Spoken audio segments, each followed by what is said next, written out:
Sumuko ang kanilang ama na si Charlie kay Tony kung gusto niyang iligtas si Anatoly.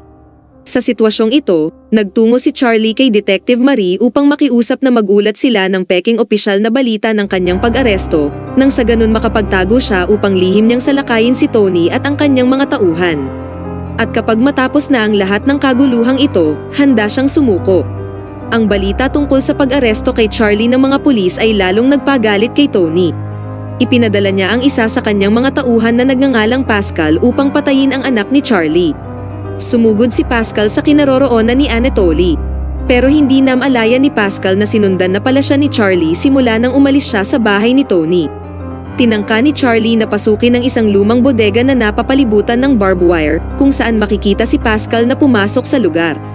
Hiniling ni Pascal sa isa sa mga lalaking nagbabantay kay Anatoly na patayin kaagad ang bata. Gayunpaman, sa hindi inaasahang pagkakataon, inatake ng lalaki si Pascal dahil hindi niya kayang pumatay ng inosenteng bata.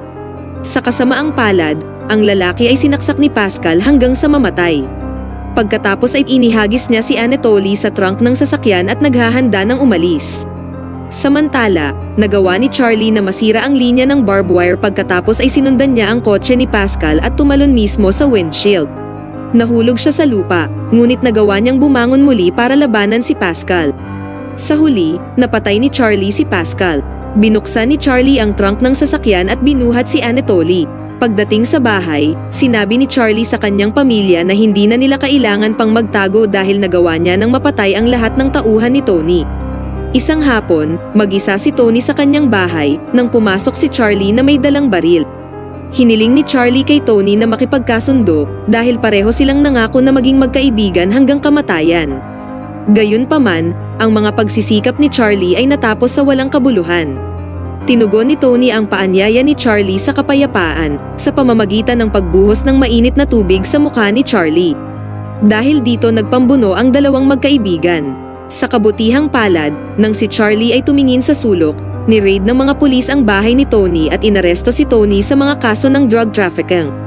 Ang pulisya ay nakakuha ng ebidensya ng mga transaksyon sa droga na isinagawa ni Tony mula sa database file na ibinigay ni Charlie. Lumalabas na nagawa pala ni Charlie makuha ang mga pruweba sa transaksyon ng droga ni Tony dahil pinilit niya ang isa sa mga tauhan nito bago pinatay. Sa pagtatapos ng pelikula, walang sapat na ebidensya ang detective na si Marie para arestuhin si Charlie, kaya napilitan siyang palayain si Charlie. Nang papalabas na siya ng police station, hinihintay ni Martin si Charlie doon para sunduin siya. Sa pag-uwi nila, hiniling ni Charlie kay Martin na dalhin siya sa eksena ng pagbaril sa kanya sa parking lot. Dahil sa